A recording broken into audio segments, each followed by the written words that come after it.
CSS की जो reforms की जा रही हैं, एक प्रपोज किया गया है, सब्जेक्ट्स प्रपोज किए गए हैं या क्लस्टर को प्रपोज किया गया है कि इस तरह से होगा। ये अभी तक इम्प्लीमेंट नहीं हुआ, ये अभी तक जस्ट प्रपोजल ही है। क्लस्टर बेस्ड एग्जाम में इन्होंने 3 क्लस्टर बनाए हैं, क्लस्टर 1, क्लस्टर 2 और क्लस्टर 3। जो न्यू स्कीम लॉन्च की जा रही है उसके तहत क्या है जी, जो कंपलसरी सब्जेक्ट्स हैं उनमें पहले पाकिस्तान अफेयर थी, करंट अफेयर थी और आपके लिए जनरल साइंस एंड एबिलिटी थी, वो तीनों को निकाल दिया है। मैं अगेन कह रहा हूँ ये सिर्फ ड्राफ्ट है, ये किसी तरह की कोई भी इम्प्लीमेंट नहीं हुआ। अब क्या किया जाए कि जो कंपलसरी सब्जेक्ट्स हैं वो 300 मार्क्स के कर दिए जाएं और उन कंपलसरी सब्जेक्ट्स में मार्क्स 300 हैं बट सब्जेक्ट्स 4 हैं। इंग्लिश प्रेसी एंड कंपोजिशन 50 मार्क्स की, इंग्लिश ऐसे 100 मार्क्स, इस्लामिक स्टडी या आप नॉन मुस्लिम है तो उसके लिए comparative study of major religions होता है 50 मार्क्स, और public administration and governance 100 marks. ये हैं आपके कंपलसरी सब्जेक्ट्स 300 मार्क्स के। जैसा कि मैंने बताया कि 300 मार्क्स के कंपलसरी सब्जेक्ट्स और 900 मार्क्स के ऑप्शनल सब्जेक्ट्स होंगे। जो कैबिनेट है उसने ये 3 क्लस्टर जो हैं ये प्रपोज किए हैं, क्लस्टर 1, क्लस्टर 2 और क्लस्टर 3। अगर कोई स्टूडेंट चाहता है कि वो पाकिस्तान एडमिनिस्ट्रेटिव सर्विस में जाए, मतलब असिस्टेंट कमिश्नर बनना चाहता है, तो उसे इकोनॉमिक्स, पॉलिटिकल साइंस और लॉ चूज़ करना पड़ेगा। बट ये 3 सब्जेक्ट हैं, इन 3 सब्जेक्ट के अलावा उसे 3 सब्जेक्ट और चूज़ करने पड़ेंगे, वो उसकी मर्ज़ी के होंगे। क्या मतलब ये है कि अगर स्टूडेंट चाहता है कि उसे Pakistan administrative service group join करना है, देन उसे इकोनॉमिक्स, पॉलिटिकल साइंस और लॉ लाजमी चूज़ करना पड़ेगा। 3 ये हो गए। फॉर एग्जाम्पल यहाँ से उसने 6 सब्जेक्ट चूज़ करने हैं, ठीक है, और जो 3 सब्जेक्ट होंगे वो जनरल कैटेगरी में आएंगे, वो बाद में बताता हूँ। 6 सब्जेक्ट्स इन 3 क्लस्टर से, 3 आपके जो 300 मार्क्स हैं वो कंपलसरी के हैं, जिसमें 4 सब्जेक्ट्स हैं वो कंपलसरी हैं, वो सब के लिए कंपलसरी हैं। इसके बाद है जी क्लस्टर 1, क्लस्टर 2, क्लस्टर 3। ये जो जितने क्लस्टर हैं इनसे आपने 6 सब्जेक्ट्स अपनी मर्जी के चूज़ करने हैं, बट जो सब्जेक्ट्स आप चूज़ करेंगे उसके अकॉर्डिंग आपको ग्रुप एलोकेट होगा। फॉर एग्जांपल आप ये 3 चूज़ करते हैं, इट मीन्स आप पाकिस्तान एडमिनिस्ट्रेटिव सर्विस का जो ग्रुप है उसके लिए एलिजिबल है। और अगर आप इन 3 के साथ ये 3 करते हैं, इट मीन्स आप पाकिस्तान एडमिनिस्ट्रेटिव सर्विस यानी के assistant commissioner, IRS, PCS, CNT, ठीक है, इनके लिए भी एलिजिबल है। ठीक है, तो इट मीन्स अगर आप ये 6 सब्जेक्ट चूज करते हैं तो आप इसके लिए भी एलिजिबल हैं, इसके लिए भी एलिजिबल हैं। और अगर कोई स्टूडेंट चाहता है कि वो ये 3 सब्जेक्ट चूज ना करे, बस ये 3 करे और एक ये कर ले, तो इसका मतलब है वो पाकिस्तान एडमिनिस्ट्रेटिव सर्विस और पोस्टल रेलवे के लिए एलिजिबल होगा। क्लस्टर को मज़ीद बढ़ाते हैं कि अगर कोई स्टूडेंट चाहता है कि वो उसकी जो एलोकेशन है, मतलब एक स्टूडेंट के पास एक से ज़्यादा ग्रुप की अभी भी चॉइस है, वो चाहता है कि या तो मेरा पाकिस्तान एडमिनिस्ट्रेटिव सर्विस में हो जाए या पुलिस सर्विस ऑफ पाकिस्तान में हो जाए, तो उसको ये वाले 3 सब्जेक्ट और ये वाले 3 सब्जेक्ट चूज़ करने पड़ेंगे। ठीक है, अब आप कहेंगे सर पॉलिटिकल साइंस तो यहाँ पे भी है, पॉलिटिकल साइंस यहाँ पे भी है, लॉ यहाँ पे भी है, लॉ यहाँ पे भी है, चेंजिंग सिर्फ आ रही है क्रिमिनोलॉजी की। ठीक है, तो इट मीन्स अगर आप इन 3 सब्जेक्ट के साथ चौथा सब्जेक्ट अगर क्रिमिनोलॉजी रख लेते हैं तो then you people are eligible for Pakistan administrative service and Pakistan service of Pakistan या पुलिस सर्विस ऑफ पाकिस्तान।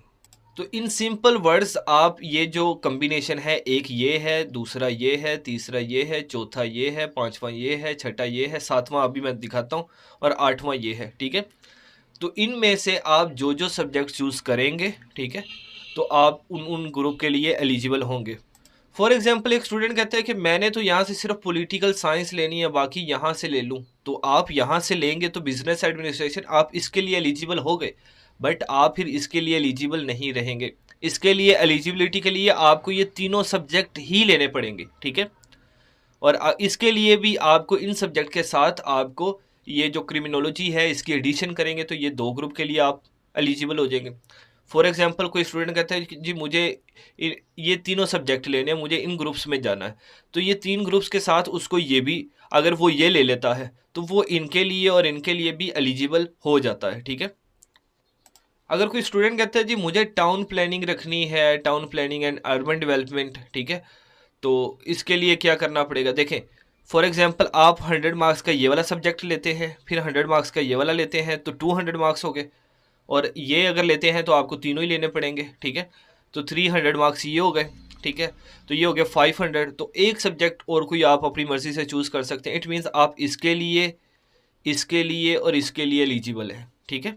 ये जो ऊपर ग्रुप है ये मेंशन है। और अगर कोई स्टूडेंट चाहता है कि वो फॉरेन सर्विस ऑफ पाकिस्तान में जाना चाहता है, FSP, तो उसे इंटरनेशनल रिलेशन भी रखना पड़ेगा, इंटरनेशनल लॉ भी रखना पड़ेगा और इकोनॉमिक्स भी रखना पड़ेगा, ठीक है। तो ये 3 सब्जेक्ट उसको चूज़ करने पड़ने हैं। और अगर कोई स्टूडेंट चाहता है वो पुलिस सर्विस में भी जाए और फॉरेन सर्विस में भी जाए, तो इसमें उसको पॉलिटिकल साइंस का इजाफा करना पड़ेगा, क्रिमिनोलॉजी का और लॉ का। यानी कि 3 सब्जेक्ट ये, 3 सब्जेक्ट ये। तो ये वो इन 2 सब्जेक्ट ग्रुप्स के लिए एलिजिबल हो जाएगा। अगर कोई चाहता है कि उसको जस्ट ऑफिस मैनेजमेंट ग्रुप में जाना है, तो वो पॉलिटिकल साइंस और इकोनॉमिक्स को आप कह ले चूज़ कर ले और इसको चूज़ कर ले और एक सोशियोलॉजी रख ले, तो वो इंफॉर्मेशन ग्रुप और ऑफिस मैनेजमेंट ग्रुप दोनों के लिए एलिजिबल हो जाएगा, ठीक है। तो ये थी ग्रुप जो गवर्नमेंट ने नए आप कह लें क्लस्टर्स बनाए हैं। तो 300 मार्क्स का आपका कंपलसरी हो गया। 6 सब्जेक्ट्स आपने यहाँ से चूज़ करने हैं, तो आपके हो गए 900 मार्क्स। और 3 सब्जेक्ट जो होंगे वो जर्नल कैटेगरी में होंगे, जिसमें आप कह लें कि पंजाबी होगी, सिंधी होगी, पश्तो होगी, वही ज़ुबानें दोबारा होंगी, ठीक है। वो आगे मैं आपको समझाता हूँ क्या होगा। अगर आप पाकिस्तान एडमिनिस्ट्रेटिव सर्विस और PSP दोनों में जाना चाहते हैं, तो आपको क्रिमिनोलॉजी भी साथ चूज़ करना पड़ेगा। अगर आप Pakistan administrative service, PSP, FSP and OMG इन सारे ग्रुप्स के लिए एलिजिबल बनना चाहते हैं, तो आपको international relation, international law, criminology, political science और ऊपर जितने भी सब्जेक्ट बताए गए हैं वो सबको चूज़ करना पड़ेगा, जो कि टोटल 600 बनते हैं, ठीक है। इसके अलावा अगर आप इनमें नहीं जाना चाहते, तो ये भी आपके पास कुछ सब्जेक्ट्स हैं। आप अगर कारपोरल लॉ चूज़ करते हो और बिजनेस एडमिनिस्ट्रेशन चूज़ करते हो, तो आप इन सब ग्रुप्स के लिए एलिजिबल बन जाते हो। अकाउंटिंग एंड ऑडिटिंग वाले इस ग्रुप के लिए ही एलिजिबल है। Journalism and mass communication information group के लिए है। Town planning and urban development ML and CG group के लिए आप कह लें, इसके लिए आप एलिजिबल बन जाते हैं। यहाँ पे उसने एक्सप्लेनेशन दी हुई है, वही जो एक्सप्लेनेशन मैं आपको दे चुका हूँ, ठीक है। कैंडिडेट अगर इसके लिए पाकिस्तान एडमिनिस्ट्रेटिव सर्विस के लिए चाहता है, तो वो इकोनॉमिक्स, पॉलिटिकल साइंस और लॉ चूज़ करना पड़ेगा। अगर वो चाहता है कि इसके लिए भी हो जाए और दूसरे के लिए भी हो जाए, तो उसे क्रिमिनोलॉजी, इंटरनेशनल लॉ और इंटरनेशनल रिलेशन और इंटरनेशनल लॉ को भी चूज़ करना पड़ेगा, ठीक है। A candidate shall not be allowed to repeat the domain subject from the journal list of the optional subject. वो जो जर्नल लिस्ट दिखाई थी उसमें आपने देखा पहले ग्रुप में और दूसरे ग्रुप में पॉलिटिकल साइंस रिपीट हो रहा था। इट डजंट मीन कि उसमें पॉलिटिकल साइंस का मतलब और है, दूसरे में और है। एक दफ़ा जो आपने सब्जेक्ट चूज़ कर लिया वो एक ही है, वो रेपिटेटिव फॉर्म के अंदर नहीं हो सकता। इसके बाद 3 सब्जेक्ट और हैं।